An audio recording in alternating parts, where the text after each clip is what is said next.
नमस्कार. लीड महाराष्ट्र या बातमीपत्रात आपले स्वागत आहे. मिरज बेडग रस्त्यावरती कवटीचे झाड बस स्टॉप नजीक आज सकाळी रस्त्यात ट्रक बंद पडल्यामुळे वाहतुकीची कोंडी झाली. जवळजवळ 100-150 वाहनं उभी होती. या रस्त्याचे काम धीम्या गतीने चालू आहे, त्यामुळे एकेरी वाहतूक चालू आहे. एखादं वाहन बंद पडलं तर संपूर्ण रस्ता जाम होतो. मात्र सध्या शालेय विद्यार्थ्यांचे तसेच महाविद्यालयीन विद्यार्थ्यांचे पेपर चालू आहेत.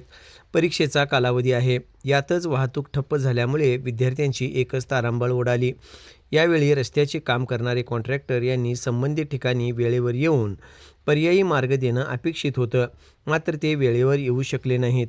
त्यामुळे वाहतूक कोंडी जास्तच झाली. यावेळी संबंधितांनी अनेकांना फोन केले, मात्र त्यांनी उचलले नाहीत.